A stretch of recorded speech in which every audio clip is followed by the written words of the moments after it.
Hi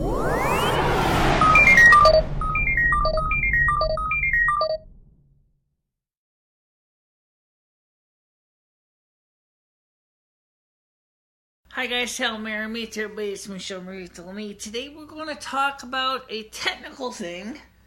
That's the meaning of the word tech at the beginning of this video. We talk about hardware. I'm not talking about hardware like computers, although it does involve computers. I'm talking about the video hardware you would use to you do YouTube videos. A lot of people have suggested to me some, not necessarily in a nice way, that some of the hardware I've invested in is way more than you will typically need for a YouTube video. Now, obviously, as I've mentioned before, one of the things that is the most important thing is your YouTube channel, is the video aspect. Now, my studio is analog. It's PAL, European Standard. And so everything here is analog up until it gets to the format converter, which converts analog to DV, IEEE, Firewire. Was it 1394A? 1394A. Now, in addition to video, you're going to have to deal with sound. And I have to be honest here right now, the microphone I'm using on this table is the Shure SM57. This is a very wonderful microphone in the sense that it's an all-around performance microphone. It's technically an instrument microphone and not a vocal microphone. One of the things that makes it not a vocal microphone is it does not have a windscreen. But Shure does make a windscreen for this microphone, and you will see it used in many presidential podiums, which is the SM57 with the matching Shure windscreen. But what about if you don't want to have a microphone sitting on the table? What if you want to have a microphone on your guests? Well, they're called lapel microphones. And I have one here. Most of those microphones that you'll see on the store or on the market are condenser based, which means they either A, have a small little battery inside that powers the electronics, or they're phantom powered. Many of them use voltages of less than 48 volts. Some of the commercial ones use 48 volt phantom power, but for most cases, you usually use them with portable remote transceivers or transmitters, so that your talent can be totally wireless. Okay? However, Shure also makes, in addition to a standard condenser type, which has a little small size factor, they also make a dynamic version, which is the one I have used on my video many times. And I happen to have it right here in this Shure pouch. Now, this microphone is the SM11. Price-wise, it's not too bad. But it's, unfortunately, as I've said before, and I use this for my videos, it lacks certain sound qualities that I find to be very important. Okay? There is a tie tack. Unfortunately, the tie tack back got lost, which didn't work right anyway. Okay, but I can get one of those on eBay. In fact, it looks like I can use a pierced earring thingy. Okay, so here's the microphone itself. The biggest problem with this piece is the weight of the plug. This is a full-size XLR connector. And if you ever feel this, it has some substantial weight. This can clip to your jeans. This can clip to your waistband of your dress. Or, as I'm going to do here, I'm going to hold it in my hand. Now, this is a dynamic and is not a condenser. So, when I plug this in, it does not need phantom power to work. All it uses is a dynamic standard microphone cartridge. It's a bit smaller than many cartridges. And it clips in like this. It clicks and locks in. And now you should hear me talking on this microphone. To prove that I'm not talking smack, I am going to temporarily unplug the SM57. Okay, so now you're hearing me through this microphone. And one of the things that I have learned from personal experience is that this microphone lacks some of the highs that you would normally pick up on a condenser microphone. You can adjust that by using equalization curves to make it more even. The frequency response is pretty flat if you pull up the pictures in the diagram. I got it right here.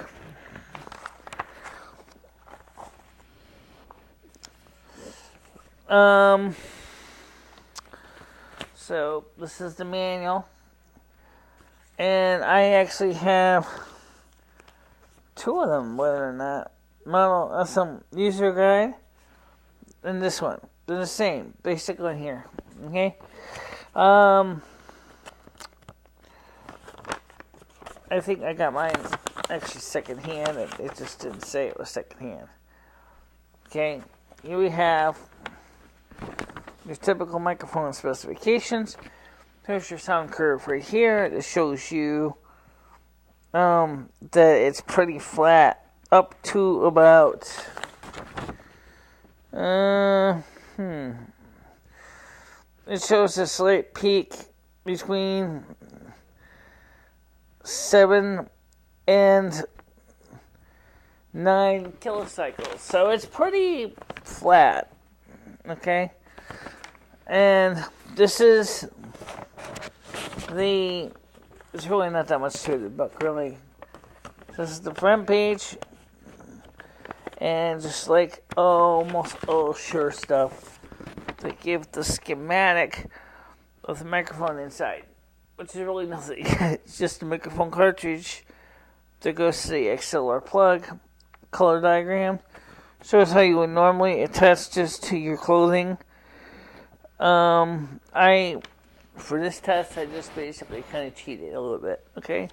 Very simple, $100 microphone. Because it's dynamic, it does not need any phantom power at all, which means that you don't have to worry about that issue. And then, of course, I have another page, which it looks like this is more of the same thing, maybe a newer version of this. This one's got the same basic thing, just a little bit bigger page. I don't know why I sent me two pages. Kind of cool. Turn back on the SM57. By the way, all this equipment for the studio today is using the M68 mixer because the Behringer is connected to the Intel Core 2 Duo Mac. It's not connected to this input stage. So, now, since normally you would be wearing this on your leg, you can see how it would attach. Has a little clip here. The XLR plug is attached like this. The biggest problem with this thing is intensely heavy. This wire is probably going to be the biggest Achilles heel of this microphone. I have seen a similar SM11 where the person has replaced this plug with a 3.5 millimeter TRS plug instead of an XLR plug.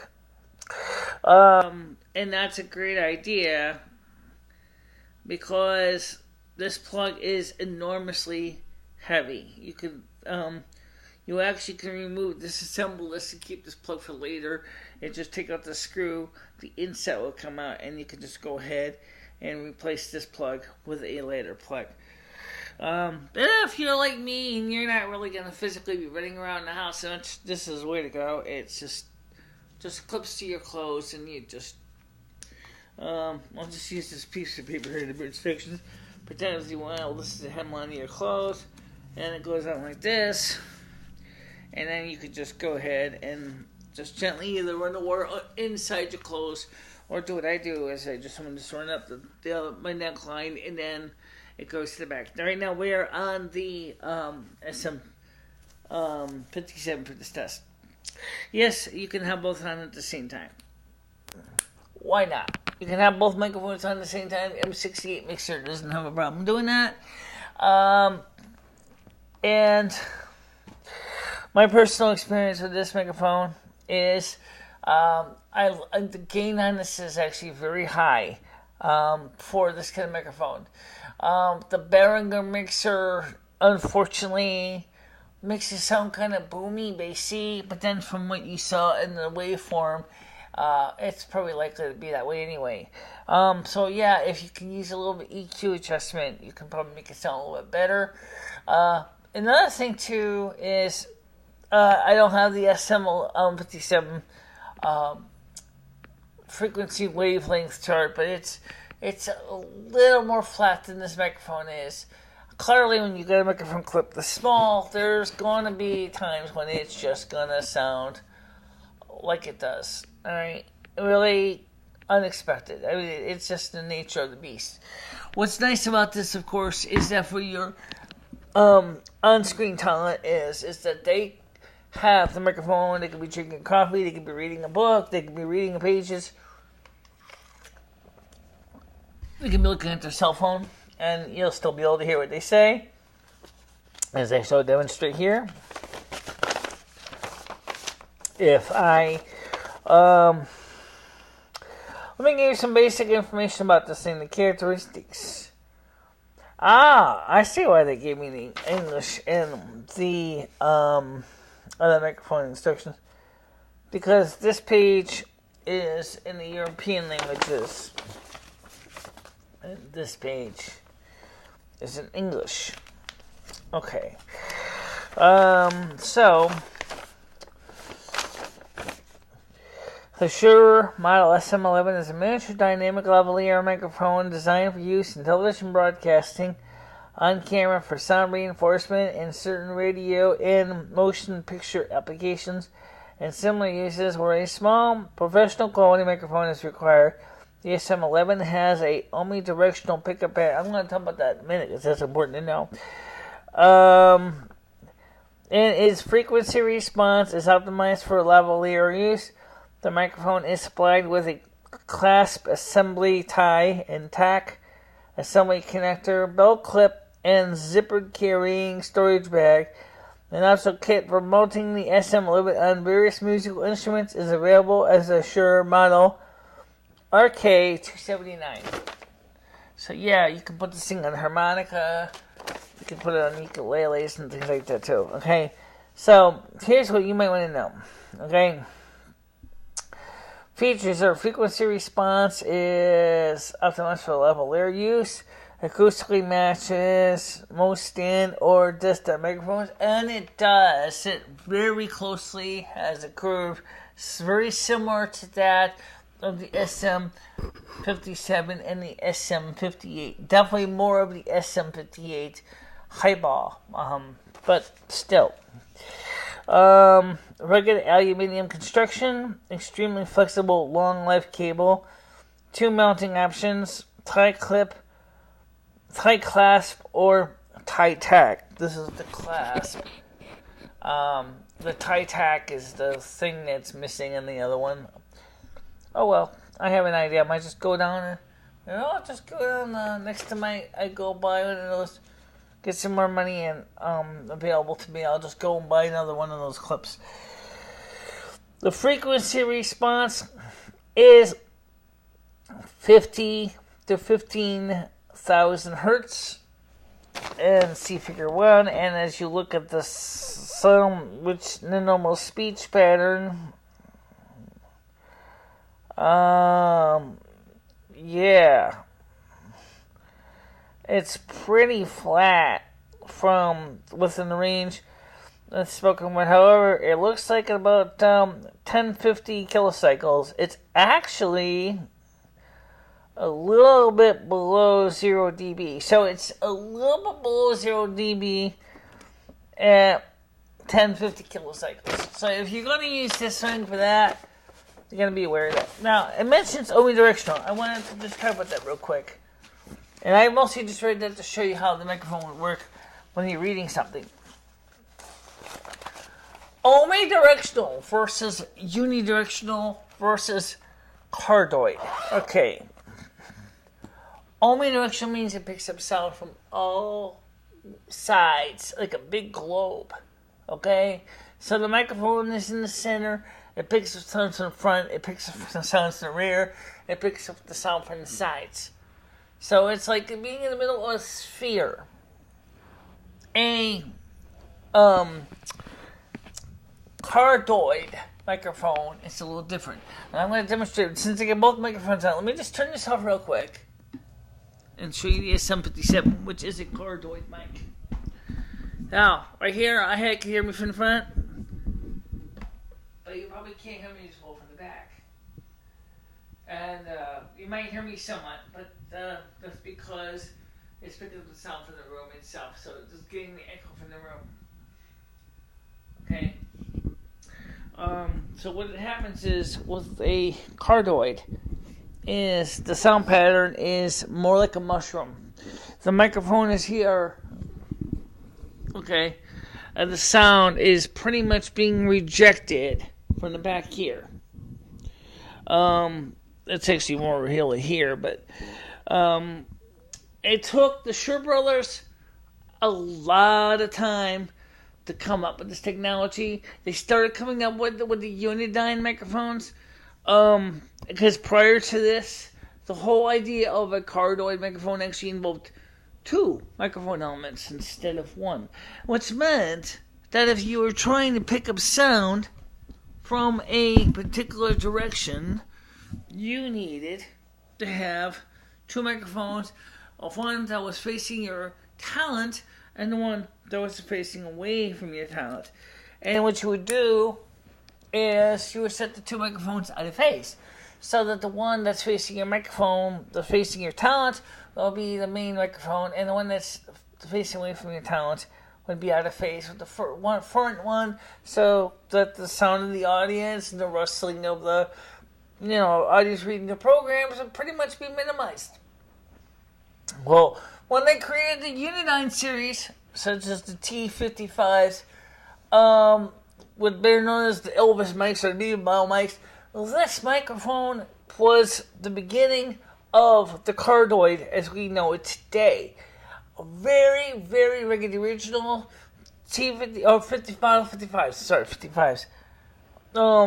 These things were originally tri-impedance. In other words, you could have low, medium, and high impedance. Today, the ones that you can buy, such as the new Shure ones, are all low impedance only. They don't have high impedance option. But on the other hand, the older 55s, unfortunately, they have a very unique plug that may not be easy to find an adapter to connect to your standard XLR cables. But if you do find one at a price that's not going to bust the bank, get one. That's all I can say. Is just get one. It's really a really awesome microphone. But it's a big microphone that you can either be used on a stand, or it can be used on a table stand or a floor stand. Or it can be used on something right here on the floor. A boom stand. Which is something else altogether we could talk about, is stance. This stand I have a more of a hate relationship than a love relationship with, because of the way this bracket here is. Okay, and the sad truth is that this bracket is great if your counter or your table has a nice good sized lip to grab the connector, but if your desk is like mine, you're not going to get a good grip on it. It's also got a cheap Chinese, aluminum piece of shit. Seriously, it is. It's not that great of a stand at all. It just sucks.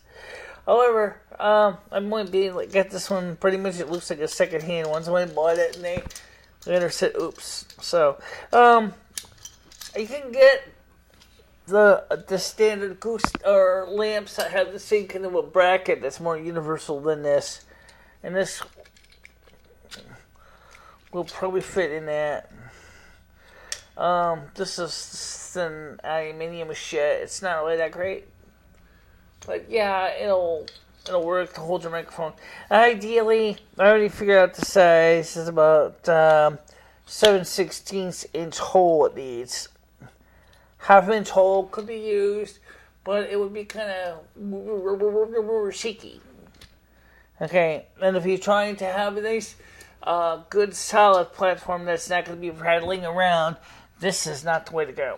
Okay, so you want your stand to be good. Well, I didn't talk about that, but that is an issue, is shock mounts. As you probably can hear the thing going thump, thump, thump. And that is because a good stand should keep any kind of table noises to a minimum. Okay? Now, all this stuff I'm telling you applies also for podcasts that are non-video. If you're doing video, you got an additional factor to deal with, which is lighting. But we're talking about sound right now. Okay? When you're doing a podcast, you ideally want your microphone, to not pick up table noise. All people putting papers down, sometimes things get bumped and thumped. Of course, that means that sometimes you want a good solid table. But unfortunately, depending on where you're working from, your table may be just not so nice. It may actually act like a giant amplifying soundboard, which means you put a piece of paper down, all of a sudden, thump, the microphone is going to hear. When you hear me outside on the porch, that's exactly what you hear happen. When I walk around there, and even when I'm using the other microphone, the stand does not have any shock mount in it at all, and you could just hear a lot of thump, banging of me putting stuff on the table. For this kind of application, that's where this microphone is an awesome tool, the SM11. As long as your talent isn't rustling things around, or maybe has a chain. Like I have a piece of jewelry in here, it's just not being moved around much. But as long as the microphone element in that is not moving around much, you're going to have a consistent sound. That's very important. Now, audio levels. Yeah, we might as well discuss that. Because you know what? That's a big part of the sound quality. If some people, especially when who are just starting out with sound levels, go and do not understand how sound levels work. They think that it's best to set levels so that things are in the red of positive 6 dB, positive 3 dB. No. No, you don't want to set your normal peaks at 3 dB. You want to ideally set your peaks at 0 dB. However, the problem is that most consumer grade gear and most entry level prosumer gear may have a VU meter that is absolutely positively frustratingly complicated. Take, for example, if you will, of just the software program. We're talking about software right now because you're going to be using software. If you're doing a podcast, you're going to be using software either to record the sound or to record, convert say if you're recording from analog sound to digital, you're probably going to be using an analog to digital converter. But I'm going to suggest applies to, it doesn't matter if you're recording to reel tape, recording to a voice recorder, recording to a DVD or an audio CD burner. It doesn't matter. They want you to set your audio levels so that your peaks, that's the peaks. Is what I'm saying. I want to say peak. We have P, S, B. Okay, so let me see what I'm talking about. Peak, bat, silly, stupid, chop. If you look at what those symbol sounds are on the waveform, you see that the word peak is got the most explosive P. And then you have the B, which is the B, like bat. Stop. Okay, stop sound. Okay, those sounds are very powerful. Those are very explosive. So what we call plosives. You want to keep the plosives in check. So if you're going to do that, the first thing is you always hear people say, check 1 2, check 1 2, check 1 2, check 1 2, check 1 2 3, check 1 2 3, check 1 2 3, and you hear them say it enough times. But what they're doing is they're wearing headphones, and then all of it, and I do this a lot. And all of a sudden, they're not talking like they would normally talk to you. They're talking where they're getting the sound in their ears, and the headphones amplification is saying is, hey, you're loud enough, hey, or you're not loud enough. So you need to look at the VU meter on your input source that you're inputting into. So if you see that when your powerful plosives like pop, stop, back, butcher, whatever, and you see those powerful plosives and they're like going plus 6, plus 6, plus 5, plus 3, plus 3, instead of going maybe to 0 or maybe a little bit less than 0. It's always easier to fix a sound that is not too hot. So if you got a sound that's too hot, you really can't fix it because it's too hot when it got onto the recording medium. So in that case, you may want to go a little bit less than 0 dB. So you go for, say, maybe say, okay, I'm going to set my sound level to about -3 tops. Now, that might not seem like much. It actually can be a very good level. -3. Okay, so you might hit peak around 0 once in a great while, but you will be staying around -3 as your peaks. Now, if for some reason it's too soft, or maybe something, the problem is, unfortunately, as I found with the Behringer mixer, is the stupid VU meter, and I think is a piece of crap. Honestly, it's a piece of crap. Because it goes -6, 0, +6, and then it says clip. Well, when you read the instructions to set that thing, the first thing you get the impression is you want to try to hit 0 dB, like you would on the SSM 1250. No. You hit 0 dB on that thing, and you're going to end up having your sound like an explosion. And I'm talking about with this microphone in particular. So this microphone, because it's got these also microphone gain controls on the top. So that's another problem. Won't get into those right now, but they are related, so we are going to have to talk about those in a second. I'm talking about with just like on the M68 when you only have the knobs in the front. Okay, making it easy. My knobs are set for 5 for the M68, 4.5 for the SM11, and the output is set for 7. And that's going into the M6, and it's going into the Formac FS10, and I also got the channel split off and going into the Behringer as the microphone input stage. Okay, now, what happens when you get to the pre-comp, or the amplification stage, the preamp? It's a linear control on the Behringer. It is not what we call an audio taper.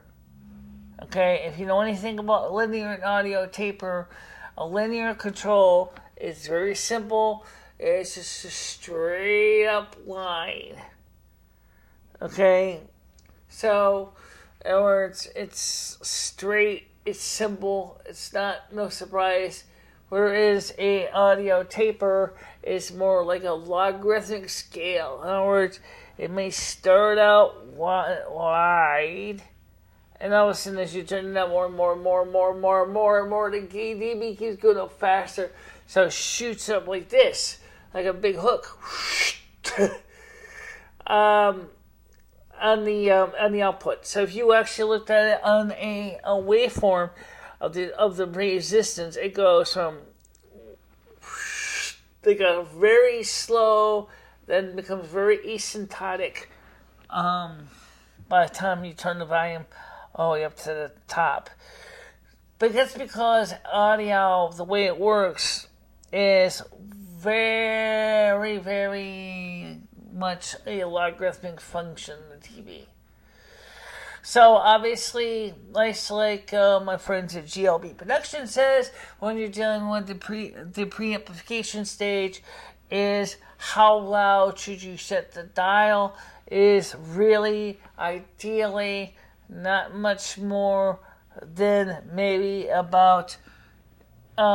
He said 3 o'clock, but the problem is that from giving away his mixer was 3 o'clock, and that would be a little bit loud for me. It will be a little bit too hot. So I have to go for a little bit less. I have to go for about a 2.5 to 2, depending on which microphone I'm using. If I'm using the M68 mixer, as I said, I can set, for this microphone here, I set it for 5, because where it's sitting is more than a hand's length away. If I'm using this one because it's so close, and also given the sensitivity of this is a little bit lower, I can set it for 4.5 and it sounds fine.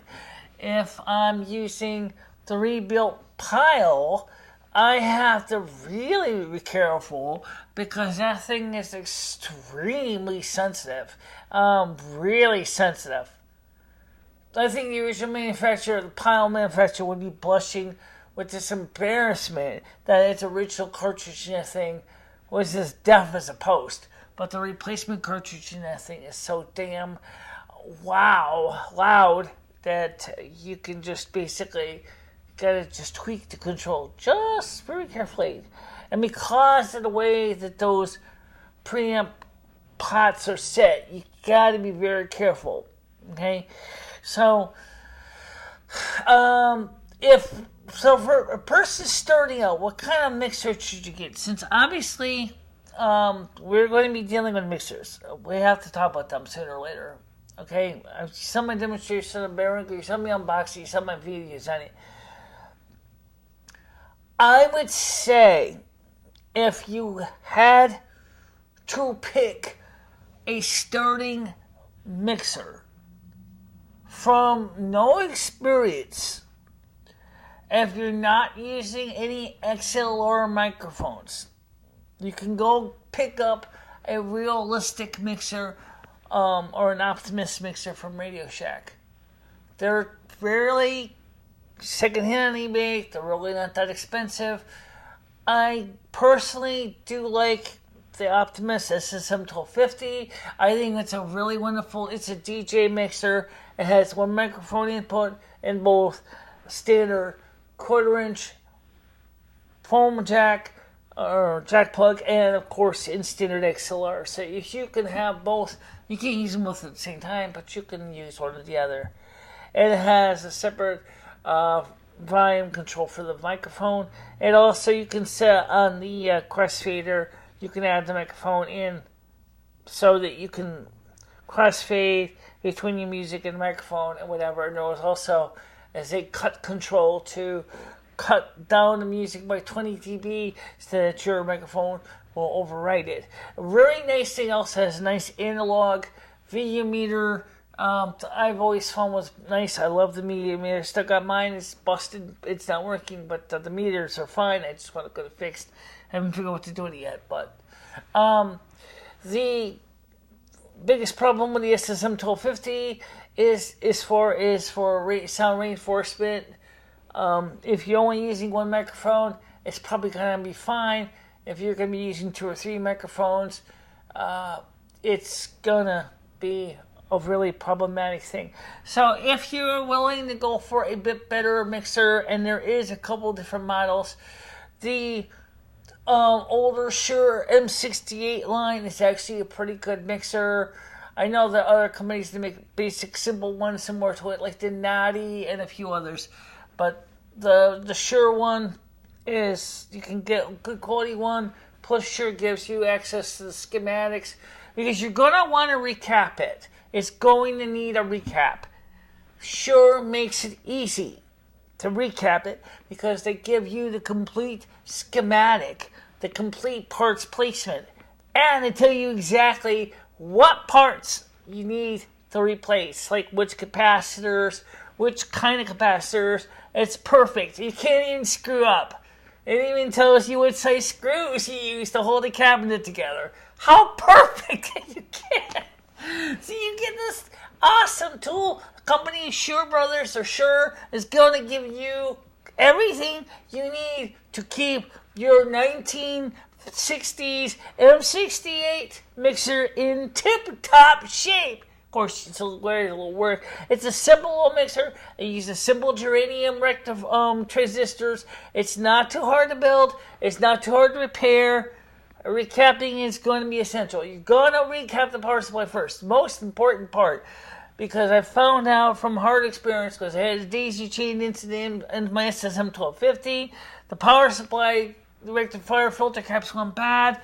And it sent 20 volts DC, or actually very ripply DC, into the output stage. And then sent that through to the SSM1250 and blew it sky high. So you definitely are going to want to go ahead and recap it. It's really easy to do. It's easy. The controls are very smooth. They're easy to replace if you need to. They are using audio tapers. I think audio tapers, or is it using linear? I think it's using audio, but I could be wrong. Fantastic mixer. It's secondhand on the market. It's a great choice. Now, I do know what there's another one called, its bigger brother called the M67, which has the VU meter. Here's the problem with the M67 for those of you who do not know anything about the mixers. Unfortunately, the M67 it's got all these great extra features, like a tone oscillator for setting your VUs and all that. The problem with it is its output is a little unusual, so you're going to be dealing with some very strange output. Whereas with the M68, your output is the standard line level 1 volt peak to peak through the RCA plug. But you're going to also want to make sure that your plug is grabbing well, because originally a lot of them are using the long tail Marshall plugs. If you don't know anything about the different lengths of RCA plugs, the long tails were usually coming on Marshalls and early 60s electronics, and then the common short tail RCA plugs. You can go ahead and replace the connector if you want. It would be a pretty good idea to do. It's just using a rivet. You could probably just drill it out, put a pop rivet in its place. As I mentioned in the M68 demo video, the M68 also comes in 2 flavors. It comes in both the male connector version, that's the M68, that doesn't even have letters, by the way, it's just M68. I call it the M68 MC, male connectors. No problem, you just need a gender changer plug to go from, so you can connect your XLR female or XLR microphone male plug to a mixer that has a male jack connector. So that's really easy to do. You just need a female to female gender changer and you're all set to go. The mixer can also run on 30 volts DC. So if you want to use 3 9-volt batteries in series, it should be plenty of power from given the electrical information on it to seriously run for at least 5 or 6 hours on 3 9-volt batteries. If you want to go bigger, you want to go with maybe a boost in those boost power supplies, buck or boost converters, you can do that too. But I'd be careful because you don't want to have to introduce any excessive noise into the input stage. That would suck, right? Yeah. Okay. Now, another thing too is cables. And the advantages and disadvantages of each. Okay, here is your standard XLR plug. Very common used. It's a Canon type plug. There are many kinds of manufacturers of these plugs. Some are better than others. This one here is a pretty nice type of connector. I think this is a Newtek type connector. I don't know exactly what brand it is. It's Chinese, I think that's all I know it is. But this one here is a very common plug. The older style Canon type plugs, which is here, is more closely matches to it, is a little more harder to work with. Because the original ones from the 60s use little tiny little set screws, and I got some of those, and they're really kind of a pain to work with. They're kind of cool, but they're also a real pain to work with. The XLR connector, no matter the manufacturer, it indeed is the standard. As I mentioned before, Stranger Danger is a video about XLR plugs in the audio field. But you also will run into something that's coming out now in both 6.35 millimeter and in the standard 3.5 millimeter, and that is the TRS. That's the tip ring sleeve. The tip ring sleeve connectors are basically the same plugs as you'll see on a stereo pair of headphones. If you notice, you got three connectors: the tip, the ring, which is usually like a little piece right here, and then the sleeve, which is up here, and then of course, in audio, usually the sleeve here is going to be your shield, is going to be your frame ground. The tip is usually carrying your hot signal. That is going to be connected equivalent to pin 1 or pin 2 of an XLR plug. Pin 3, which is the neutral or cold, which goes to your blue, is going to be on your ring. And your shield, which is your braid, which is pin number 1 on an XLR cable, is going to be connected to your sleeve.